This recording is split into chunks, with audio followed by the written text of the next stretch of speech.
Hey y'all, what's up? It's Shelby here. You have tuned into another episode of the Insurance Marketing Playbook. I hope you are enjoying this podcast. I absolutely love sharing all of my tricks and tips for marketing for insurance agents.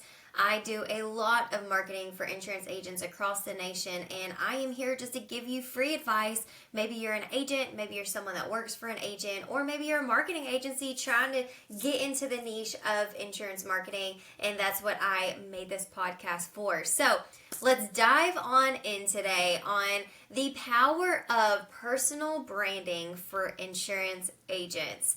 You guys, this is so important. Let's think about all of the brands that we know, right? We know them by their name, by their logo, by their colors, by maybe their slogan, something like that. And as a business, we also have to make sure that our branding is very, very good and niche down. We want to make sure that we are branded for ourselves. Some of my real estate clients, I will go and brand their name, and then I will have their broker next to it on their graphics. A lot of my insurance clients, we get to do the same thing. Some of my farmers clients, we actually get to go by an actual agency name, so like their last name with agency behind it, and we don't have to really associate with farmers. My State Farm clients are the same way. I actually will brand them with their name and agency behind it, or however they've developed their LLC. And then I will have State Farm in like some of the keywords. I'll have it in like their bio. I'll have it on their title of their page. And the reason why we want to make sure that we are branding ourselves outside of these really big nationwide corporate names is because we are in our communities, right? You are right there in your small town or your big town, and you want people to know your name. You want them to know you. If you've been in the business long enough, then you have a team that works for you, but they answer the phone, Shelby McFarland Insurance Agency. So it's always your name is out there. Every time you are at a ball game, every time that you take lunch to teachers, every time that you do a big donation, it's in your name. And that's why it's so important to personalize your branding. You may think, well, you know what? This company I work for or I partner with, they really are one that does all the marketing. So why not just be associated with them? Well, I get that, but think about the mindset of that big company. Are they actually marketing for you, or are they marketing for themselves? And also, don't you have a competitor that works with the same partner in your town? Because more than likely you do. It's very rare if you don't have 2 or 3 agents of the same big not nationwide insurance, big nationwide corporation in the same community. So why not set yourself apart? But when we're talking about personal branding, it also brings up another subject. If we're branding ourselves and we're branding our name and we're branding us as a person, we also have to be good people, right? Like we also have to make sure that when we're out in public, we tip well. We have to make sure that when we're at a local sports game, we're not screaming at the ref, even though they pissed us off and they screwed over our kid at yard 20 or something like that. We have to make sure that our personal decisions are a reflection of us and how we want our business to be known.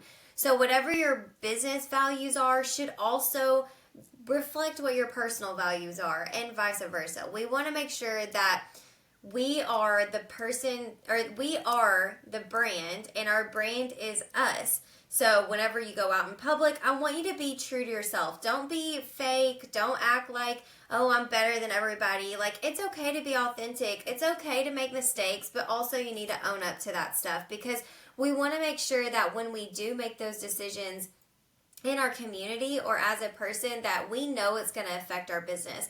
I've done that in my business. I have made decisions that weren't great. I've gone through divorces. I've made terrible decisions like showing my ass at a restaurant or something like that. And it has come back to me, on me and my business, and has affected it. And that's just me being open and honest with you. Like, everybody has these things and it happens, and we have our real life, and I'm not expecting you to be perfect, but I want you to keep in your mind that what you do in your personal life is going to reflect what your business gets. It's going to reflect the success, or it's going to reflect the sales of your business. And that brings up another valid point that I like to make sure I keep top of mind with my clients is, when we are branding ourselves and branding our name and making sure that we're standing out from everybody else, the people that work for us are also a reflection of us. What they do in public is a reflection of us in our business. What they say is a reflection of us. What they post on social media is a reflection of your business. I will tell you a really quick story of a landscape company I worked for several years ago. And this company was very well known in the community, very large. They're still in business, and I helped with their social media stuff. And I woke up one morning to their page just blown up with all these like 1-star reviews, like all these negative comments. I was like, what the heck happened? So I'm going through, digging through everything, trying to see what's going on. We're being called racist. We are being called unprofessional. That I was like, what is going on? So I finally found the root of the problem. There was a post made on social media, and somebody commented, and it was a racist comment. I agree 100%. It was very racist, and he just kept arguing back and forth with these people. And then I go to this guy's page, and I'm like, okay, what's going on? Like, why is this coming back to my client's business page? Why is it, even associated? He had stated on his profile that he worked for my client. So because people were pissed off at him, they go to his profile, they look and see like, oh, hey, he works for this landscaping company. They go to the landscaping company, they leave all these negative reviews because they're pissed off at this guy and all of his, and I understand, I get that, but also I was like, okay, what's going on? So I called the owner and I said, hey, listen, this guy, this is what's going on. Do you know this guy? He's like, I've never heard of that guy in my life. And I'm like, what are you talking about? Like, he says he works for you on social media. He's like, never worked for me. Don't know this guy. Oh, okay, great.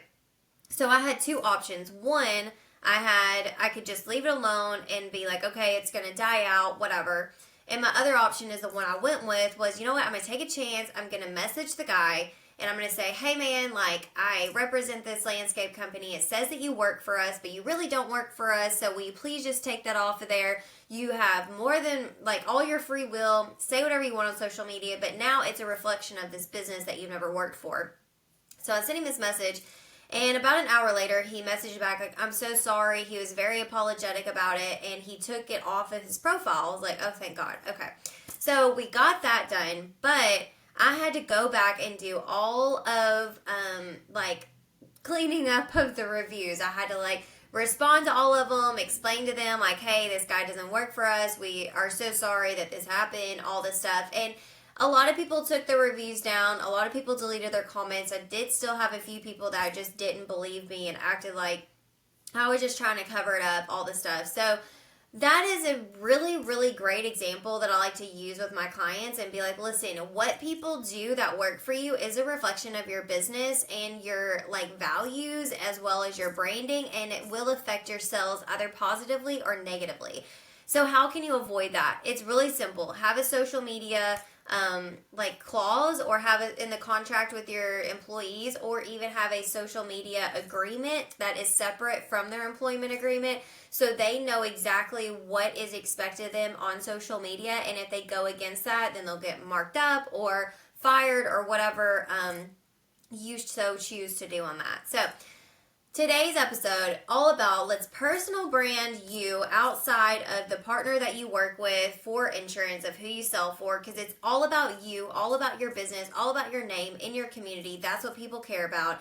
And then we have to make sure that when we are making decisions out in public, when we're making personal stuff's going on, we have to know that that's going to affect our business and our brand, and to make sure that we stay as positive as possible.